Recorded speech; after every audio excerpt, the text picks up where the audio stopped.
So I'd like to share now from Jesus and Magda what they gave me this morning of the core of the teaching they'd like to share. And it's actually very simple, yet we'll see how they expound upon this concept. To foster loving relationships within Aquarian families, we simply have to abide by the golden rule. We consider everything in our relationship from the vantage point of doing unto others what we would like them to do unto us.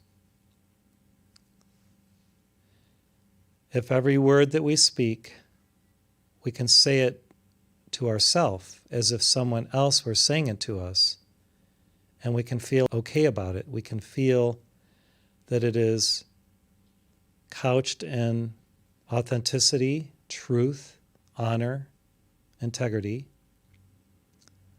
Then those words will edify and bless and raise and heal. If we have feelings inside of ourselves that are based on feelings that we would like shared with us from others, as we express words to others, then we will honor the integrity of the choices of our feelings and words as authentic and real and pure and true.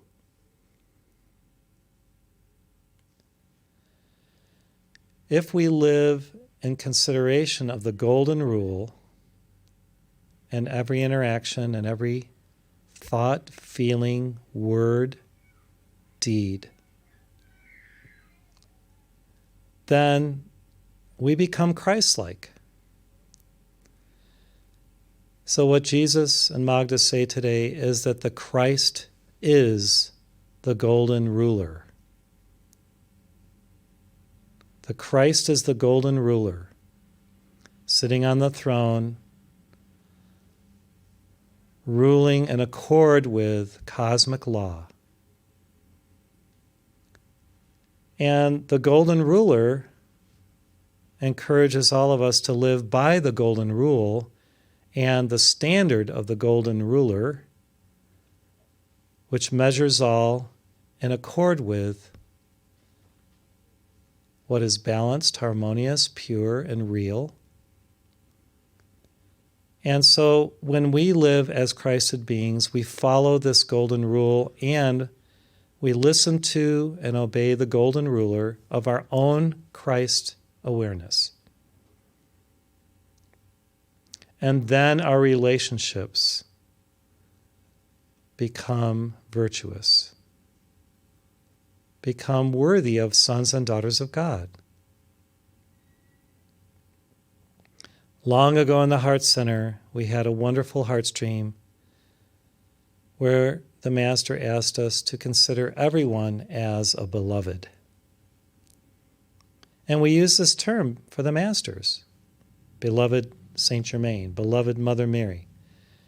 Well, we are all beloved of God, and as we consider every other person as beloved, what is at the core of that? Beingness and love. Beloved. So when we express to another that they are beloved of us, which means we love them through the beingness that they express just for who they are, this also engenders the most wonderful Aquarian relationships, because we are respectful, we are honorable, we are in the mode of relating as the Christ would relate, as the golden ruler would relate, and be in a divine friendship with. I was wondering if Jar El is related to Jar Jar Binks. I think a few of you may have gotten that.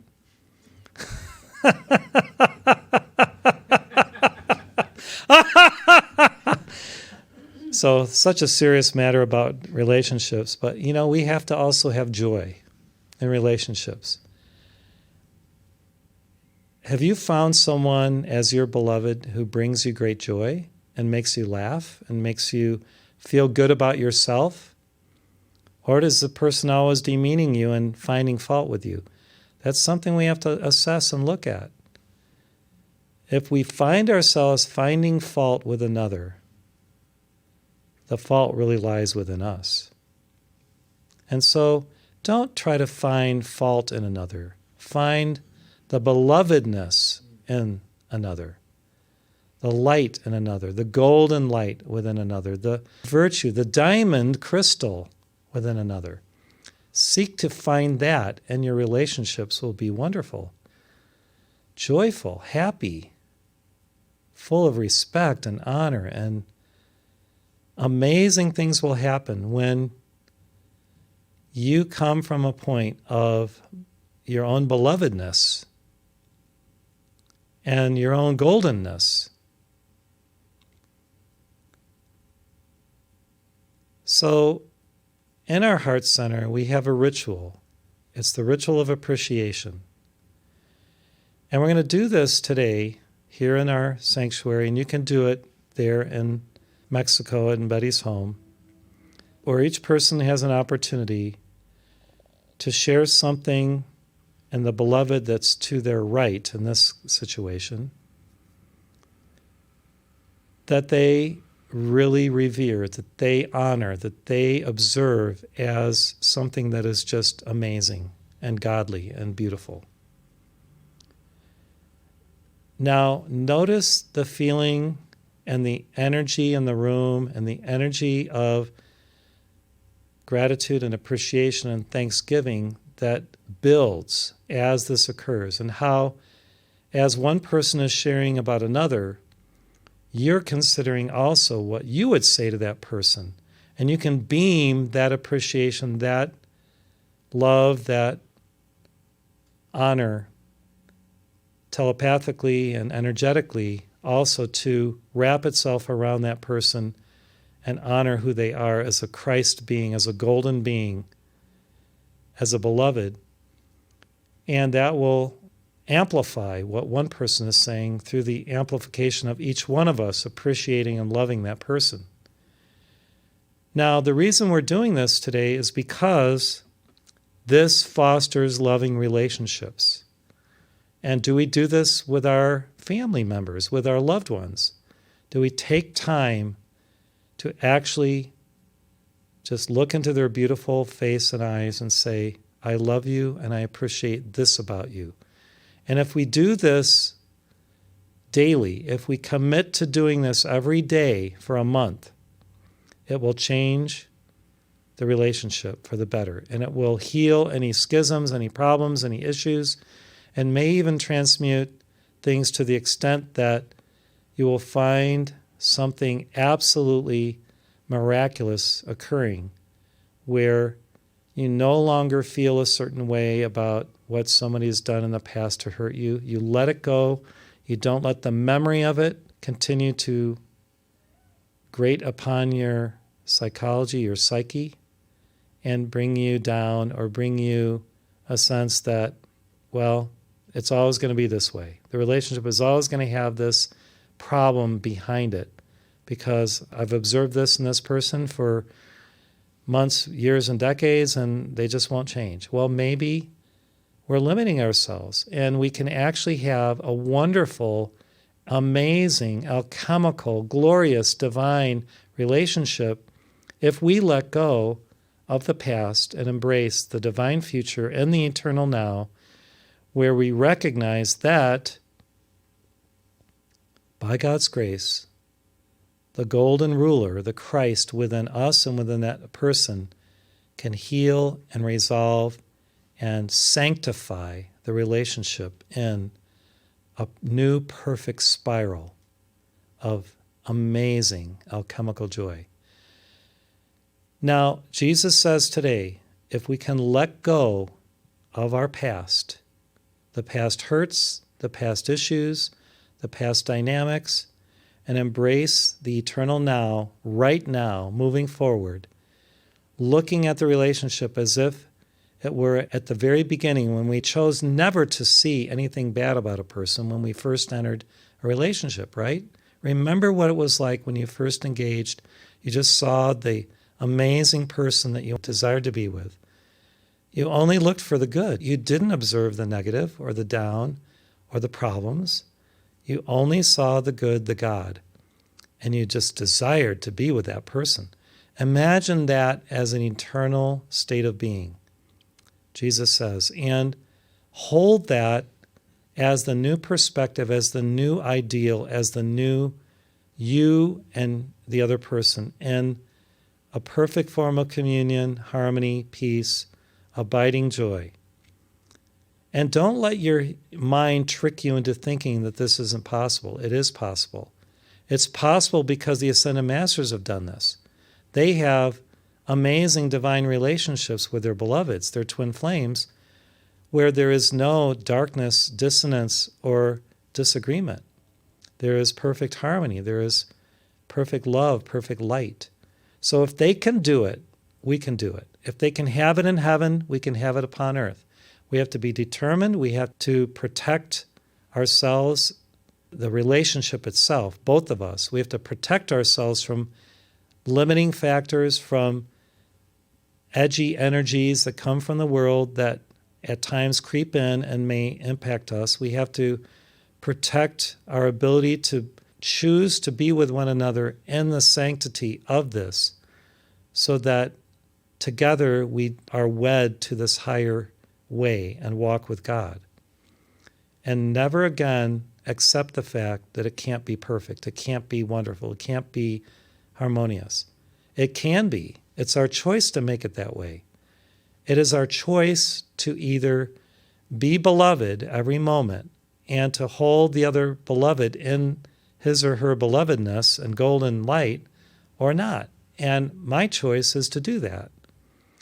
If you stumble a little bit and you find yourself lapsing into finding fault or finding the little speck in another's that's like a mote in your own eye, then so be it. But you got to get back into the zone of choosing the divine and perfect relationship. It can be done. It is a high ideal. It is a striving for perfection. Yet, what should we strive for? What is worth striving for yet other than the perfect relationship, the perfect ideal bonding of our hearts and souls and spirits with one another? It's worth the effort to try, right? Don't you think it's worth the effort to try, everybody? Yes. It's worth the effort to try. And even if you fail at times and you find one or other of you finding fault or disagreeing or projecting something less than perfection, just reassess and ask the Christ, the golden ruler, to rule the roost of your relationship and your fellowship with your beloved. It can be wonderful. It can be pure. And there have been people that have lived on earth who have had relationships where they never had a crossword with another. It has actually happened, the masters say. Because they were so in love with each other, they chose never to find fault. And the relationship was centered in the Christ spirit. It was centered in the Christ spirit to have that happen. Whether they were churchgoers or not, some people are just meant to be with each other, and there's harmony, there's total peace, there's just not this dissonance. The less dissonance you have in your own being, by being true to who you are, the less dissonance there will be in the relationship, because hopefully both partners can be true to who they are, and by being true to who you are, you foster the Aquarian relationship, the loving Aquarian relationship. If you are true to who you are as a Christed being, and if you follow the golden rule every day by doing unto others as you would like them to do unto you. So consider every day what I like them to do to me, what I'm doing to them. If you find yourself realizing, oh my gosh, why am I doing this? Then good, because you've entered the field of divine assessment and the Christ balance, where then you choose to act appropriately and affectionately and judiciously rather than spur of the moment reactivity, right? We have to get away from spur of the moment reactivity, Jesus says. That is what creates strife and relationships, spur of the moment reactivity. So how do we do that? We hold the high ideal, we follow the golden rule, we ask the Christ to rule our relationship and to be beloved to our beloved. We choose to be beloved to our beloved.